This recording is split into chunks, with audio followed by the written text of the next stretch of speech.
Hello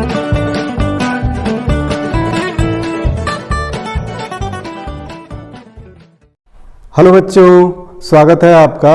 हम लोग पढ़ रहे हैं कक्षा 11 का रसायन विज्ञान एनसीईआरटी बुक से चौथा चैप्टर, और इस चैप्टर में आज 7वां लेक्चर। और आज के इस वीडियो में मैं बात करूंगा जालक एंथैल्पी, और उसी को कहते हैं जालक ऊर्जा।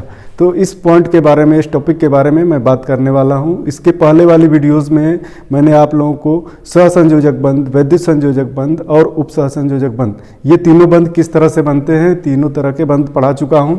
आज की वीडियो में मैं आप लोगों को जालक ऊर्जा के बारे में बताने वाला हूं, और जालक ऊर्जा संबंधित है विद्युत संयोजक बंध से। विद्युत संयोजक बंध से बनने वाले यौगिक होते हैं, उनको वैद्युत संयोजी यौगिक कहते हैं या आयनिक यौगिक कहते हैं। और आयनिक यौगिकों में आप लोग पहले से भी जानते हो कि एक धनायन होगा और दूसरा ऋणायन होगा। एक धनायन और दूसरा ऋणायन। तो धनायन ऋणायन कैसे बनते हैं? इसने एक इलेक्ट्रॉन ग्रहण किया है, इसने एक इलेक्ट्रॉन खोया है। अगर दोनों के ऊपर इकाई आवेश है तो इसके ऊपर एक धनावेश, इसके ऊपर एक ऋणावेश। तो इसने एक इलेक्ट्रॉन खो दिया, इसको दे दिया दूसरे परमाणु को, और इसने इलेक्ट्रॉन ले लिया है। तो इस तरह यह ऋणायन बन गया, यह धनायन।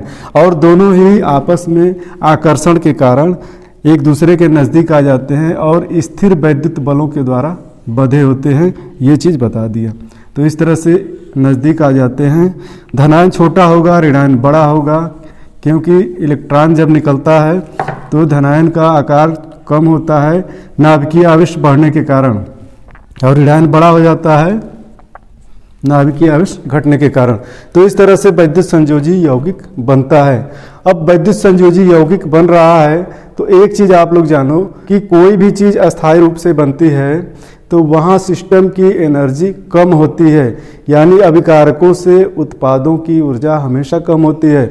अगर उत्पाद अस्थायी हैं तो उत्पादों की ऊर्जा अभिकारकों की अपेक्षा हमेशा कम होगी। अब देखो यह धनायन कैसे बना होगा? गैसीय अवस्था में ले जाकर धनायन बनाते हैं, और ऋणायन भी गैसीय अवस्था में पहुंचकर बनता है। तो हम लोग यहाँ पे क्या क्या कैलकुलेट कर चुके हैं। आयनन एंथैल्पी, जब आयनित हुआ इलेक्ट्रॉन बाहर निकला तो आयनन एंथैल्पी, और जिस परमाणु से इलेक्ट्रॉन जुड़ा उसके लिए इलेक्ट्रॉन लब्धि एंथैल्पी। तो ये चीज़ें क्या है, ये तो हमने आपको बता दिया है। अब देखो जब भी आयनिक क्रिस्टल बनता है तो यहाँ पे कुछ न कुछ ऊर्जा मुक्त होती है, और यदि क्रिस्टल को तोड़ा जाए अर्थात इसको हीट किया जाए तब फिर क्या होगा? फिर से इन एटम्स की ऊर्जा बढ़ेगी, इन आयंस की ऊर्जा बढ़ेगी, और ये आयंस की जब अधिक ऊर्जा में पहुँच जाएंगे तो फिर क्या करेंगे? अपने स्थान को छोड़ेंगे, गैसीय अवस्था में पहुँचेंगे। ठीक है। तो जालक ऊर्जा में क्या निहित है? एक क्रिस्टल जालक होगा, और क्रिस्टल जालक कैसा होगा? तीनों विमाओं में होगा, त्रिविमीय। ठीक है, त्रिविमीय होगा। तो तीनों विमाओं में एक क्रिस्टल जालक है। इसी में एनायन और केटायंस हैं। धनायन भी हैं बहुत सारे, ऋणायन भी हैं बहुत सारे। धनायनों से घिरे हुए ऋणायन होंगे और ऋणायनों से घिरे हुए धनायन होंगे। ठीक है, इस तरह से एक धनायन के चारों तरफ ऋणायन, और एक धनायन के चारों तरफ ऋणायन, ऋणायन के चारों तरफ धनायन। इस तरह से क्रिस्टल बनते हैं। तो जब इनको तोड़ना होगा, जब क्रिस्टल को तोड़ना होगा तो क्या करनी होगी? एनर्जी देनी होगी, हीट करना होगा। और जब एनर्जी दिया जाएगा तब ये आयन आपस में अलग होना शुरू होंगे। तो एक क्रिस्टलीय पदार्थ को पूरी तरह से तोड़ने के लिए जो भी एनर्जी देनी होगी, अब क्रिस्टलीय पदार्थ की अमाउंट की भी कैलकुलेशन करनी होगी। 1 मोल क्रिस्टलीय पदार्थ को तोड़ने के लिए, किस अवस्था में पहुंचाने के लिए? फिर से आयनिक अवस्था में पहुंचाने के लिए, और आयन इतने दूर दूर हो जाएं कि फिर तुरंत आपस में जुड़ करके क्रिस्टल ना बना सके, तो ऐसी अवस्था में पहुंचाने के लिए जितनी भी एनर्जी दी जाएगी उसी एनर्जी को कहते हैं जालक एंथैल्पी या जालक ऊर्जा। तो हम लोग पहले जालक एंथैल्पी को लिख लेते हैं। देखो, तो चलो आप लोग देखो, जालक एंथैल्पी या जालक ऊर्जा कहते किसे हैं?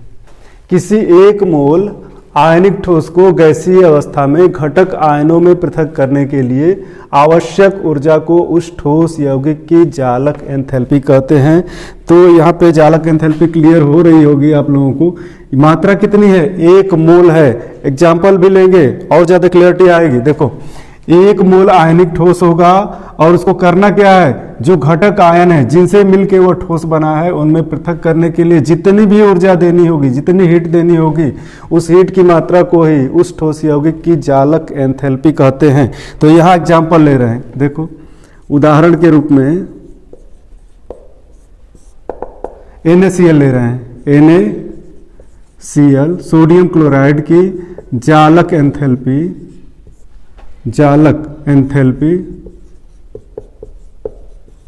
एंथैल्पी का मान 788 किलो जूल पर मोल है। ठीक है, इसका अर्थ क्या होगा? 788 किलो जूल पर मोल जालक एंथैल्पी है, तो इसका अर्थ क्या होगा? इसका अर्थ हुआ, आगे दिखा दे रहा हूं, इसका अर्थ हुआ कि 1 मोल, और 1 मोल सोडियम क्लोराइड लेंगे तो कितना हो जाएगा? जरा सोडियम क्लोराइड के लिए देखो तो NaCl का अणुभार निकाल लो आप, 23 और 35.5, दोनों को जोड़ दो, कितना हो जाएगा? 0.5538 और ये 5, 58.5 ग्राम सोडियम क्लोराइड होगा। 58.5 ग्राम नमक होगा तो उसको 1 मोल कहेंगे। 58.5 ग्राम यह नमक है, तो इसी को क्या कहेंगे? 1 मोल नमक। तो इसका अर्थ हुआ कि 1 मोल या 58.5 ग्राम सोडियम क्लोराइड, और सोडियम क्लोराइड आप जानते ही हो कि ठोस अवस्था में होता है, क्रिस्टल।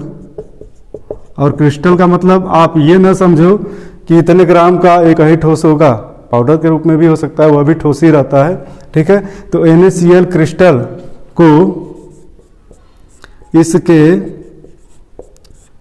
घटकों या घटक आयन भी कह सकते हैं, घटकों, और घटक क्या है? Na+ तथा Cl- में पृथक करने के लिए, और आपकी बुक में अनंत दूरी शब्द का प्रयोग किया हुआ है कि अनंत दूरी तक पृथक करने के लिए, तो अनंत दूरी का सेंस इससे आप मान सकते हो कि फिर वो आपस में तुरंत जुड़ के NaCl ना बना ले, इतनी दूरी होनी चाहिए।